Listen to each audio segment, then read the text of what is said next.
വടക്കാഞ്ചേരി കോഴ വിവാദത്തിൽ വിശദമായ അന്വേഷണം നടത്തണമെന്ന് DCC പ്രസിഡന്റ് ജോസഫ് ടാജറ്റ്. അന്വേഷണം അട്ടിമറിക്കുന്ന രീതിയിലാണ് കാര്യങ്ങൾ മുന്നോട്ടു പോകുന്നത്. CPMന്റെ MP-മാർക്കും MLA-മാർക്കും സംഭവത്തിൽ പങ്കുണ്ടോ എന്ന് കണ്ടെത്തണം. CPM ഏരിയ കമ്മിറ്റി അംഗം ബാബുവിന്റെ ശബ്ദരേഖ പ്രധാന തെളിവാണെന്നും ജോസഫ് ടാജറ്റ് പറഞ്ഞു. ഇതിലെ വിജിലൻസ് എൻക്വയറി അട്ടിമറിക്കാനാണ് നീക്കം എന്നുള്ളത് പ്രഥമദൃഷ്ട്യാ ബോധ്യപ്പെടുകയാണ്. കാരണം ഇരുചെവി അറിയാതെ ഒരു പെറ്റീഷൻ കൊടുത്ത അപ്പം തന്നെ വിജിലൻസ് എൻക്വയറി ആരംഭിക്കുകയാണ്. ഇന്നേ വരെ കേരളത്തിന്റെ ചരിത്രത്തിൽ ഉണ്ടായിട്ടില്ല. അത് തന്നെ സംശയാസ്പദമായ ഒരു കാര്യമാണ്. ഇവിടെ ഈ ജാഫറിന്റെ പിന്നെ വോയിസ് അദ്ദേഹം അതല്ല എന്ന് പറയുമ്പോൾ ഇപ്പുറത്ത് CPM ഏരിയ കമ്മിറ്റി അംഗം ബാബുവുമായിട്ടുള്ള ജാഫറിന്റെ ഓഡിയോനെ കുറിച്ച് എന്താ പറയാത്തെ? അത് ജാഫറിന് നിഷേധിച്ചിട്ടുണ്ടോ? ബാബു നിഷേധിച്ചിട്ടുണ്ടോ? CPM നേതാക്കന്മാരെ നിഷേധിച്ചിട്ടുണ്ടോ? അബ്ദുൾ ഖാദർ ജില്ലാ സെക്രട്ടറി ഒക്കെ എന്ത് ലാഘവത്തോട് കൂടിയിട്ടാണ് പറയുന്നത്? ഇവിടെ ഞങ്ങളെ സംബന്ധിച്ച് ഞങ്ങൾ തെറ്റുപറ്റിയാൽ പറ്റിയെന്ന് ഞങ്ങളുടെ അംഗങ്ങൾക്ക് പറ്റിയെന്ന് പറയുകയും അതിന് തക്കതായ നടപടി സ്വീകരിക്കുകയും ചെയ്തിട്ടാണ് ഞങ്ങൾ പബ്ലിക്കിന്റെ മുന്നിൽ നിന്ന് സംസാരിക്കുന്നത്. നടരാജ് പരശുറാം വിവരങ്ങൾ നൽകാനായി ചേരുന്നുണ്ട്. നടരാജ്, അന്വേഷണത്തിൽ അട്ടിമറി ശ്രമമാണ് ഇപ്പോൾ ജോസഫ് ടാജറ്റ് പങ്കുവയ്ക്കുന്നത്. എന്തുകൊണ്ടാണ് DCC പ്രസിഡന്റിന് ഇങ്ങനെയൊരു സംശയം?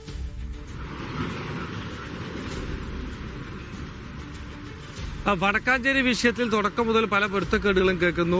കഴിഞ്ഞ ദിവസം ബലക്കുറവുള്ള വാദങ്ങളാണ് ജാഫർ ഉന്നയിച്ചത് എന്നുള്ളത് നമ്മൾ കണ്ടതാണ്.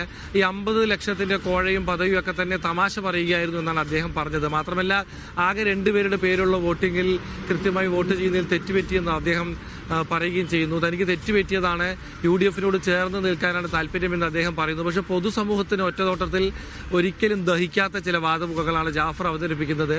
അതുപോലെ തന്നെ ജാഫറിനെ പിന്തുണച്ചുകൊണ്ട് CPM നേതാവ് സംസാരിക്കുന്ന ശബ്ദരേഖയൊക്കെ തന്നെ നമ്മൾ പുറത്തുവിട്ടിരുന്നതാണ്. ഇതൊന്നും എന്തുകൊണ്ട് CPM കാണാത്തതായി ഭാവിക്കുന്നു എന്നാണ് ജോസഫ് ടാജറ്റ് ചോദിക്കുന്നത്. അന്വേഷണത്തിന്റെ കാര്യത്തിലും ഒരു അട്ടിമറിക്ക് സാധ്യതയുണ്ട് എന്ന് അദ്ദേഹം പറയുന്നു. കാരണം പ്രാഥമികമായി വിജിലൻസ് ഇവിടെ വടക്കാഞ്ചേരിയിൽ നിന്നും വിവരങ്ങൾ ശേഖരിച്ചിട്ടുണ്ട് എന്നാണ് വിവരം എന്നറിയിച്ചപ്പോഴാണ് ഇത്ര തിടുക്കത്തിൽ അത് ചെയ്യുന്നതിലൊരു അത്ഭുതം DCC പ്രസിഡന്റ് കാണുന്നത്. കാരണം സാധാരണ ഇതിനൊക്കെ ഒരു പരിശോധനാ രീതികളുണ്ട്. അതുപോലും ആവാതെ എങ്ങനെയാണ് വിവരങ്ങൾ ശേഖരിച്ചു തുടങ്ങിയത് എന്നുള്ള അദ്ദേഹത്തിന്റെ ഒരു സംശയം കൂടിയാണ് അദ്ദേഹം പ്രകടിപ്പിച്ചത്. എന്തായാലും ഇതൊരു അട്ടിമറി സാധ്യത അദ്ദേഹം കാണുന്നത് ഭരണകക്ഷിക്കെതിരെയാണ് ഇക്കാര്യത്തിൽ ആരോപണം വന്നിരിക്കുന്നത് എന്നുകൊണ്ട് കൂടിയാണ്.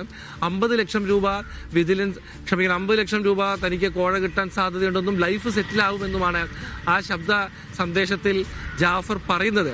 അതിനുശേഷം ഒരു U-ടേൺ ആണ് കഴിഞ്ഞ ദിവസം അടിച്ചത്. ഈ U-ടേണിനിടയ്ക്ക് നാട്ടുകാർ പ്രതിഷേധിക്കുന്നതും ജാഫർ പോലീസ് സ്റ്റേഷനിൽ അഭയം പ്രാപിക്കുന്നതുമൊക്കെ തന്നെ നമ്മൾ കണ്ടതാണ്.